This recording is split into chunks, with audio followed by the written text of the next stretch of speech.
ఒకే జిల్లా ఒకే పేపర్ ఎందుకు పెట్టవయ్యా నువ్వు విద్యాశాఖ మంత్రి నారా లోకేష్ గారు? పాఠశాల విద్యాశాఖ అధికారులకి మైండ్ పనిచేస్తుందా లేదా? తెలంగాణలో ఊరికినే పెట్టారా? 11,000కు పైగా టీచర్ పోస్టుల భర్తీ చేసిన తెలంగాణ ప్రభుత్వం ఒకే జిల్లా ఒకే పేపర్ ఎందుకు పెట్టింది? వాళ్ళకి పని లేక పెట్టారా? కోర్టు కేసులు పడతాయని వాళ్ళకి తెలుసు. కోర్టు కేసులు పడితే ఈ పోస్టుల భర్తీ ఆగిపోద్దని తెలంగాణ ప్రభుత్వానికి తెలుసు కాబట్టి ఒకే జిల్లా ఒకే పేపర్లో పరీక్ష పెట్టింది. మీరు పోస్టింగ్లు ఇద్దామనే ఉద్దేశంలో ఉన్నారా లేదా? ఆ విషయం అభ్యర్థులకి క్లారిటీ ఇవ్వండి. మీరు పరీక్ష రాసామని చెప్పి సంకలు బాదుకుంటే మీకేం ప్రయోజనం లేదు. 3,35,401 మంది అభ్యర్థులు గుర్తుపెట్టుకోండి. ఒకే జిల్లా ఒకే పేపర్ పెట్టకపోతే ఏం జరుగుతుంది మీకు తెలుస్తుందా? అంతా తెలిసి మీరు అన్నారు కదా విద్యాశాఖ మంత్రి గారు, ఎటువంటి న్యాయ వివాదాలకి ఆస్కారం లేకుండా డిఎస్సి నోటిఫికేషన్ ఇస్తాం, ఎటువంటి న్యాయ వివాదాలకి ఆస్కారం లేకుండా డిఎస్సి నోటిఫికేషన్ ఇస్తాం. విద్యాశాఖ మంత్రి నారా లోకేష్ గారు మీకే ఎటువంటి న్యాయ వివాదాలకు ఆస్కారం లేకుండా నోటిఫికేషన్ ఇదేనా? ఒకే జిల్లా ఒకే పేపర్ పెట్టకుండా ఇదేనా? చెప్పాలి మీరు సమాధానం. అభ్యర్థులు అడగాలి. డైరెక్ట్గా మీరు ట్విట్టర్లోకి వెళ్ళి లోకేష్ గారిని అడగండి. ప్రభుత్వ అధికారులను మీరు ఖచ్చితంగా ప్రశ్నించాలి ఈ విషయం గురించి. చేతులు కాలాక ఆకులు పట్టుకుంటే మిమ్మల్ని ఎవడు ఓదార్చడు, ఎవడు ఏం చేయలేడు. ముందుగానే మేల్కోండి. ఒక జిల్లా ఒకే పేపర్ పరీక్ష రాయండి. మీరు ఎప్పుడు రాసినా, ఈరోజు పరీక్ష పెట్టినా కానీ ఒకే జిల్లా ఒకే పేపర్ అడగాలి ప్రతి ఒక్కరు. జూన్ 6వ తారీఖు నుంచి పెడతావా, లేదా జూన్ 5వ తారీఖు నుంచి పెడతావా, లేదా రేపే పెడతావా? ఒకే జిల్లా ఒకే పేపర్ పెట్టు, అడగండి ప్రతి ఒక్కరు. ప్రూఫ్స్తోనే మాట్లాడదాం. మనకి 18/1/2019 మార్నింగ్ షిఫ్ట్లో ఎవరైతే ఎగ్జామ్ రాశారో ఒకసారి మీరు క్లారిటీగా స్క్రీన్ మీద చెక్ చేయండి. ప్రతి ప్రశ్నకి అర్ధ మార్కు కదా, ఇక్కడ కేవలం మనకి డిఎస్సిలో ప్రతి మార్కు అర్ధ మార్కు అయితే కేటాయించడం జరుగుతుంది. అందువల్ల ఇక్కడ ఏం జరిగిందంటే 1, 2, 3, 4, 5, 6 బిట్లకి యాడ్ స్కోర్ వచ్చింది. అంటే 3 మార్కులు కలిసినాయి. ఇలా 3 మార్కులు కలవడం వల్ల ఈ సెషన్లో ఎవరైతే ఎగ్జామ్ రాశారో 2018 డిఎస్సి సమయంలో వీళ్ళకి ఎక్కువ జాబ్లు అనేవి రావడం జరిగినాయి. అంటే జాబ్ పోవడానికి పాయింట్స్ చాలు కదా, కేవలం పాయింట్స్లో కూడా జాబ్ పోతుంది. అలాంటప్పుడు ఇక్కడ ఒక సెషన్లో 6 మార్కులు అంటే 6 ప్రశ్నలు అంటే 3 మార్కులు యాడ్ స్కోర్లు ఇచ్చారు. దీనివల్ల చాలామంది అభ్యర్థులు కోర్టును ఆశ్రయించారు. ఎందుకంటే వేరే సెషన్లో రాసిన వాళ్ళకి యాడ్ స్కోర్లు రాలేదు. వేరే సెషన్లో పరీక్ష రాసిన వాళ్ళకి సంబంధించి ఇక్కడ వీళ్ళకి 6 బిట్లకి యాడ్ స్కోర్ వస్తే వేరే సెషన్లో పరీక్ష రాసిన వాళ్ళకి కేవలం ఒక్క ప్రశ్నకి మాత్రమే యాడ్ స్కోర్ వచ్చింది. నెక్స్ట్ మళ్ళీ వేరే సెషన్లో 3 ప్రశ్నలకి యాడ్ స్కోర్ వచ్చింది. ఇంకెలా చూసుకుంటే 20వ తారీఖుని చూడండి, 21/2019 ఎవరైతే పరీక్ష రాశారో ఇక్కడ ఎటువంటి యాడ్ స్కోర్లు అనేవి రాలేదు. అంటే ఏంటి, ఇక్కడ వివిధ సెషన్లో మీరు పేపర్లు పెడుతున్నారు. దానివల్ల పారదర్శకత పూర్తిగా పోద్ది. ఎందుకు పోద్ది అంటే ఒక పేపర్ ఈజీగా వస్తుంది, ఒక పేపర్ మధ్య స్థాయిలో రావచ్చు, ఒక పేపర్ కష్టంగా రావచ్చు. ఇది ఎగ్జామ్ రాసిన తర్వాత డిసైడ్ అవుతుంది. మీరు ఏ పేపర్లో ఎగ్జామ్ రాస్తారో మీకే తెలియదు. ఒకవేళ మీరు ఈజీగా వచ్చిన రోజు కానీ పేపర్లో పరీక్ష రాసినట్లయితే మీకు 60 మార్కులు వచ్చినట్లయితే నార్మలైజేషన్ విధానం వల్ల ఒక 5 నుంచి 10 మార్కులు తగ్గిపోయినాయి అనుకోండి. 5 నుంచి 10 అక్కర్లేదు, 2-3 మార్కులు తగ్గాయంటే ఏంటి పరిస్థితి? టెట్లో ఏం జరిగింది? యాడ్ స్కోర్లు ఎలా వచ్చినాయి? 10, 15, 20 వచ్చినాయా టెట్లో యాడ్ స్కోర్లు? కొంతమందికి మార్క్స్ అనేవి తగ్గినాయా లేదా? 5 నుంచి 6 మార్కుల వరకు, 10 మార్కుల వరకు కొన్ని సెషన్లో మార్క్స్ కూడా తగ్గినాయి, కొన్ని సెషన్లో మార్క్స్ అనేవి పెరిగినాయి. టెట్ అనేది ఒక అర్హత పరీక్ష, టీచర్ ఎలిజిబిలిటీ టెస్ట్. టెట్ అనేది నార్మలైజేషన్ విధానంలో జరిగినా పర్లేదు, ఓకే, దాన్ని పక్కన పెట్టండి. ఇది ఉపాధ్యాయ నియామక పరీక్ష కదా. ఉపాధ్యాయ నియామక పరీక్ష అనేది 80 మార్కులకి జరుగుతుంది కదా. ఇది మనకి జాబ్ని డిసైడ్ చేస్తుంది. ఖచ్చితంగా ఇక్కడ 20% టెట్ వెయిటేజ్తో పాటుగా డిఎస్సి 80 మార్క్స్కి జరుగుతుంది. ఫైనల్గా 100%కి మెరిట్ ప్రకారం జాబ్కి అయితే ఎంపిక చేస్తారు. ఇది అందరికీ తెలిసిందే. కానీ ఇక్కడ చూడండి, ఒక పేపర్ కష్టం, ఒక పేపర్ సులభం, ఒక పేపర్ మధ్యస్థ ఏంటిది, ఒక లాటరీ విధానం ఏంటిది. ప్రతి ఒక్కరు కూడా ఈ కష్టమైన రోజే పరీక్ష రాయాలని కోరుకుంటారు కదా. అంటే కష్టమైన రోజున మీరు పరీక్ష ఇంకా బాగా నీట్గా రాస్తారనుకోండి, కష్టమైన పేపర్ని మీ సామర్థ్యం అంతా ఉపయోగించి, మీ శక్తి సామర్థ్యాలంతా ఉపయోగించి ఇంకా బాగా ప్రజెంటేషన్ చేశారనుకోండి, మీకు 60 మార్కులకి ఈ నార్మలైజేషన్ పుణ్యం అంటూ 10 మార్కులు పెరిగిపోయి 70 మార్కులు వచ్చి ఇక్కడ జాబ్ వస్తుంది. ఇక్కడ ఈజీగా వచ్చిన పేపర్ రాసిన వాళ్ళ పరిస్థితి ఏంటి? వీళ్ళు కూడా నేను ఒక కష్టమైన రోజున పేపర్ రాయాలని కోరుకుంటారు కదా. ఎందుకు అడుగుతున్నారు అభ్యర్థులు పేపర్? ఒకే జిల్లా ఒకే పేపర్లో పరీక్ష పెట్టాలని ఎందుకు కోరుతున్నారు? దీనికే పారదర్శకత లోపిస్తుంది. మీరు టెట్లో పెట్టిన నార్మలైజేషన్ ఫార్ములా పట్టుకొచ్చి డిఎస్సిలో పెట్టారు. దీనివల్ల ఇప్పుడు ఎవరికి ఏం తెలియదు.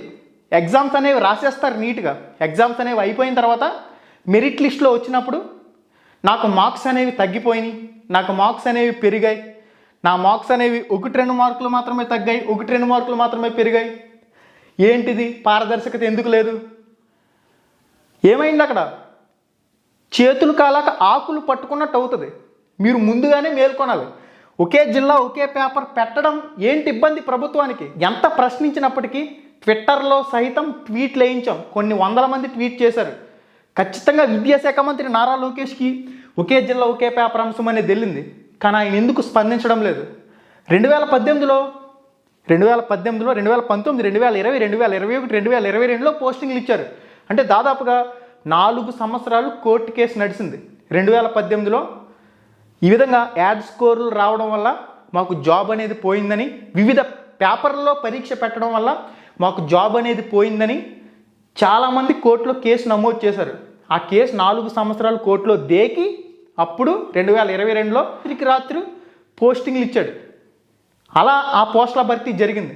మరి ఇప్పుడు అంతా తెలిసి మీరు అన్నారు కదా, విద్యాశాఖ మంత్రి గారు ఎటువంటి న్యాయ వివాదాలకి ఆస్కారం లేకుండా డిఎస్సి నోటిఫికేషన్ ఇస్తాం, ఎటువంటి న్యాయ వివాదాలకి ఆస్కారం లేకుండా డిఎస్సి నోటిఫికేషన్ ఇస్తాం. విద్యాశాఖ మంత్రి నారా లోకేష్ గారు మీకే ఎటువంటి న్యాయ వివాదాలకి ఆస్కారం లేకుండా నోటిఫికేషన్ ఇదేనా? ఒకే జిల్లా ఒకే పేపర్ పెట్టకుండా విద్యాశాఖ మంత్రిని అడగండి. విద్యాశాఖ మంత్రిని అడగండి. ట్విట్టర్ అకౌంట్లోకి వెళ్ళి ట్వీట్ చేయండి. ఏ విధంగా ట్వీట్ చేయాలి మీకు రాదా? యూట్యూబ్లో వీడియోస్ ఉన్నాయి, how to use Twitter account. ఆ వీడియోలు చూసి ట్విట్టర్లోకి వెళ్ళి విద్యాశాఖ మంత్రిని అడగండి.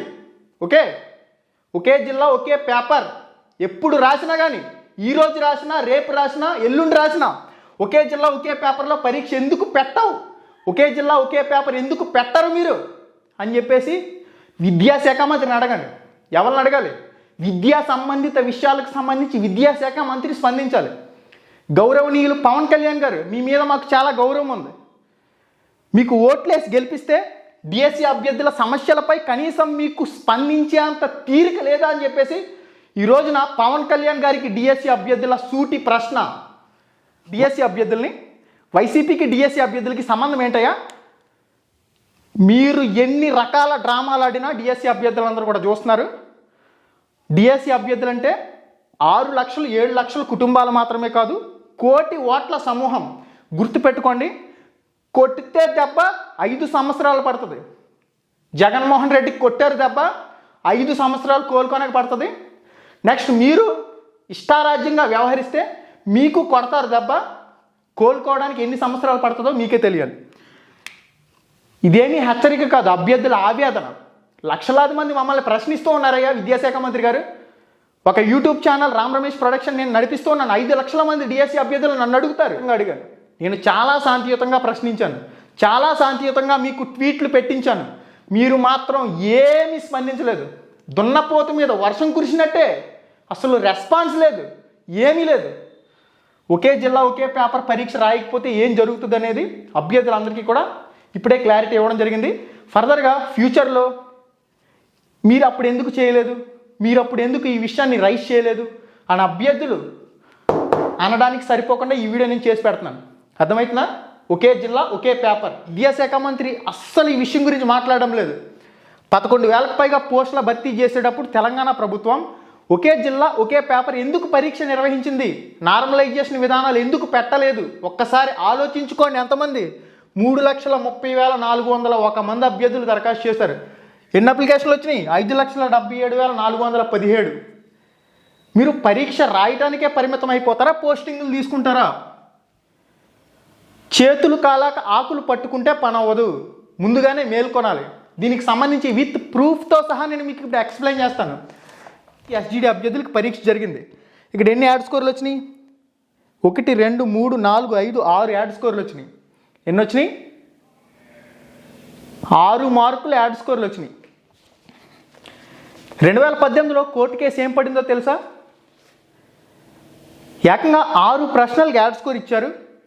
ఎవరైతే ఈ సెషన్లో రాశారో చాలామందికి జాబ్లు ఈ సెషన్లో రాసిన వాళ్ళకి వచ్చినాయి. ఈ ఆన్లైన్ ఎగ్జామ్ వల్ల ఏం జరుగుతుందంటే ఒక పేపర్ సులభంగా వస్తుంది, ఒక పేపర్ మధ్య స్థాయిలో వస్తుంది, ఒక పేపర్ కష్టంగా వస్తుంది. ఎవరికి ఏ పేపర్ వస్తుందో తెలియదు, మీరు ఏ పేపర్ రాస్తారో మీకు తెలియదు. ఇక్కడ ఏం జరిగింది, 18/1/2019 ఎవరైతే మార్నింగ్ షిఫ్ట్లో రాశారో వీళ్ళు అదృష్టవంతులు. జూన్ 6వ తారీఖు నుంచి డిఎస్సి పరీక్షలు పెడతామని నీలగడమేనా, ఏదైనా షెడ్యూల్ ఇచ్చే అవకాశం ఉందా? ముందు ఎస్జిటికి పెడుతున్నారా, ఎస్ఏకి పెడుతున్నారా, టీజీటీ ట్రైనర్ గ్రాడ్యుయేషన్ టీచర్కి పెడుతున్నారా, పీజీటీ పోస్ట్ గ్రాడ్యుయేషన్ టీచర్కి పెడుతున్నారా, ప్రిన్సిపల్కి పెడుతున్నారా? షెడ్యూల్ ఏది? డిఎస్సికి సంబంధించి షెడ్యూల్ని కూడా మీరు జూన్ 6వ తారీఖు నుంచి పరీక్షలు పెట్టే ఉద్దేశం ఉంటే షెడ్యూల్ని వెంటనే విడుదల చేయండి. విద్యాశాఖ అధికారులు 45 రోజుల ప్రిపరేషన్ సమయాన్ని పొడిగించమంటే పొడిగించడం లేదు. ఎందుకు పొడిగించడం లేదు? మీరు కార్పొరేట్ సంస్థల కొమ్ము కాస్తున్నారా అని డిఎస్సి అభ్యర్థుల ప్రశ్న. డిఎస్సి అభ్యర్థులు ఏం ప్రశ్నిస్తున్నారంటే మిమ్మల్ని, సార్ 7 సంవత్సరాలుగా డిఎస్సి లేదు, ఇంకొక 45 రోజులు పొడిగిస్తే ప్రపంచం తల్లకిందులు అయిపోద్దా సార్ అని చెప్పేసి అడుగుతున్నారు. మరి మీరు 45 రోజుల సమయాన్ని పొడిగించకుండా కార్పొరేట్ సంస్థలకి కొమ్ము కాస్తున్నారా అనేది కూడా డిఎస్సి అభ్యర్థులు ప్రశ్నిస్తున్నారు. మీరు దానిపై కూడా స్పందించాలి. ఇది ఓవరాల్గా ఒకే జిల్లా ఒకే పేపర్ ఎంత డ్యామేజ్ చేస్తుంది అనేది మీకు అర్థమై ఉంటుందని చెప్పేసి నేను అనుకుంటాను. పోస్టింగ్లు ఇచ్చే ఉద్దేశం ఉందా ప్రభుత్వానికి? డిఎస్సి అభ్యర్థుల విజ్ఞప్తి, ఒకే జిల్లా ఒకే పేపర్ తెలంగాణ ప్రభుత్వం మాదిరిగా పెట్టండి. 30 రోజుల్లో పోస్టింగ్లు వస్తాయి.